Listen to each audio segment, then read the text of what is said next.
One of the things that I love saying is that the internet gives you the ability to shine light on the good things about you. So let's take advantage of that. Let's try to be in control of whatever it is we want them to see when it comes to online. So this can be one of your ways to measure, or one of your goals rather, when it comes to blog marketing. You want the readers of the blogger to sign up as your Facebook fans. So what are the ways to do this? Madami-dami yan. It can be links. It can be giving them the badge of the profile that they can put on their sidebar, which we usually do with our accounts. So there are a lot of ways to do this. And this can be a very good metric for success. Why? How much does it take to get one customer for a restaurant? Anybody guess? So palipalagay mo ng 100, 150. There was a study that came out in the US now that 67%, or was it 61%? So 60% of people who follow brands on Twitter and Facebook eventually buy the product in a year. Eventually. How much does it cost to get one fan using Facebook self-advertising platform? 4 pesos. So sabihin natin kay 30% man lang at hindi 60%, it will cost you 12 pesos to get someone to eventually buy from you using the 30 math. Diba? And I think that's a powerful pitch. So for advertising and PR agencies here who want to convince their clients on how on why they should invest in social media, you should keep that in mind. Na yes, it can lead to sales. So that's one way now. Have them sign up social media. Next is that you want them to sign up for an email newsletter. There are a lot of companies already doing this. Bistro, the Bistro Group, yung Fish and Co, etc., etc. They did a campaign before na users would give them their email addresses, etc., etc. Tapos in return, they would get gift certificates and discounts. So it's a way for them to build that relationship further. Diba? So again, madaling i-track. Plug ko lang, I made an ebook for free, Social Media Guide for Entrepreneurs. You can download it at my site, newmedia.com.ph. Plug lang, di ba? Ginamit ko kayo. Next, you just want them to go to the website. Very simple, di ba? And the best tool to use for this would be Google Analytics, wherein you can see the number of people who actually visit your site from the end across the various sources that they have. So again, makita mo, did the people who read the articles on the blog that you partnered with actually clicked and went to your site? You get to see the number. So there's a way. Again, let me just stress, the importance is setting objectives and setting the goals. Because without the goals and without the objectives, you cannot face your client or your boss and say that the campaign was successful. So, yun yung pinaka-core message ko nun. I will keep on stressing that throughout the next remaining minutes that I have. Set goals. And again, give respect to social media. It can also be trying them to, having them go to the store. Like what I said earlier, they won't go to the store ng biglaan if you don't give them an incentive to do so.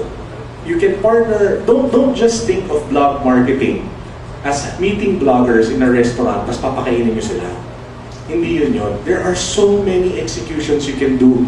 You can partner with bloggers for them to give away gift certificates. You can sponsor prizes for their blog contests.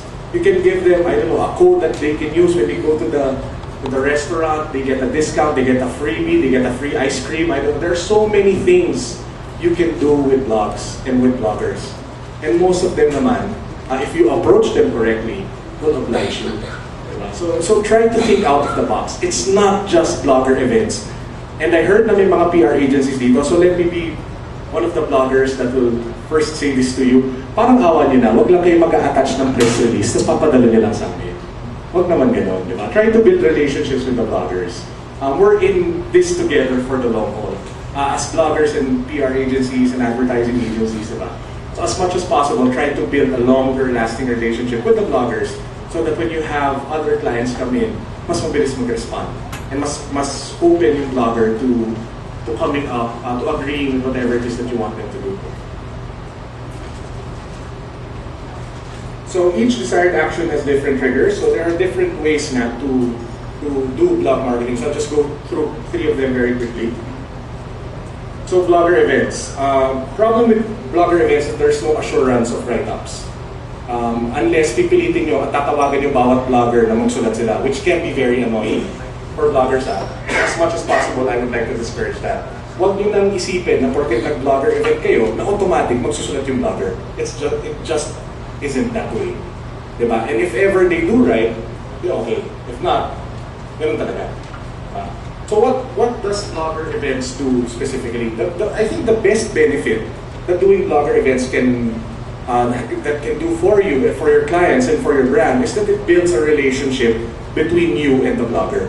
Kasi face-to-face na. Kumbaga starting point. Diba? Always think, blog marketing, like social media, is a long-term thing. It's not a one-night stand. Hindi porket na-blog event kayo ngayon, kakalimutan nyo na yung blogger bukas. Hindi siya ganun. Diba? It's always keeping them within arm's length, letting them feel important, always engaging them, because they have value for you, for your clients. And at the same time, you offer value for the bloggers. So try to keep that in mind. It's not a one-night stand. It's a long-term thing. So blogger events can be a good way to start a relationship. It's like your first date. Diba? Yun yung maganda sa kanya. Kasi face-to-face eh. And Filipinos, while matapang yan online, when it comes to face-to-face, medyo nagiging mabait na yan eh, happy na yan eh, diba? In fact, I remember several iBlogs ago si Mike nag-amon ng mga detractors niya and dumating. Diba? So, again, blogger events can be a good way to start the relationship. So, maganda siya, no? Lalo na for PR agencies. Just again, let me give you guys a bit of advice. Don't wait for your client to have a blogger event. Yung bloggers kasi, para sa inyo, yun yung gagamitin din ninyo later on for your other clients. So what I would suggest is for you to have a blogger event with bloggers na walang strings attached. Just meet the bloggers. As in, walang agenda. Gusto nyo lang silang makilala. Genuinely and sincerely. Dahil you have a value to offer to them, and at the same time, they have value to offer to you. Don't think na nag-iisahan na kayo, diba? It's a win-win situation. So, the very first thing that you should do, which I would strongly recommend, is for you to just have simple dinner or simple whatever with a group of bloggers that you feel like would be able to help you later on with your clients or with your brands. Walang agenda, dahil gusto nilang talagang makilala. Diba? Genuinely and sincere. So, of course, kasi pag nakilala mo na, mas madali na, pag magkakilala na kayong dalawa, mas madali na yung flow of exchange of ideas later. Next, product reviews. So, the problem with blog with posts lang, kaya someone, a blogger writes about you, is yung post naman na yun, hindi naman nasa front page yan ng blogger forever. Diba? There are some bloggers who write very fast. Like 5 posts a day. There are some. Ako hindi ako ganun. Diba? Pero there are bloggers who write very fast. So if you're just one post that gets pushed down, how many views ba talaga nakukuha nung article mo? Diba? Ito yung usual na nangyayari. A PR or an advertising agency or a marketing manager goes to his boss, sabi niya, bossing, itong blog na to, meron 50,000 unique views every month. Pag nandito tayo, makikita tayo ng 50,000 people. Pag nagsulat yung blogger na yan sa akin. Hindi naman ganon. Diba? Kasi ako, as a blogger, for example, I have several blogs. No? One of my sites has more than 100,000 views. Pero the average views one post gets is around 300, 400. Because there are posts na sobrang sumisikat na umaabot ng libo-libo, pero the average is still in the hundreds. Diba? So as professionals, as marketing professionals and PR agencies, you should be aware of that. Diba? Not necessarily, kasi minsan iniisip mo bakit nagsulat ng blogger ito, hindi naman pumunta yung mga tao sa restaurant or hindi bumili ng produkto. Diba? Kaya lang may nakapasa. Diba?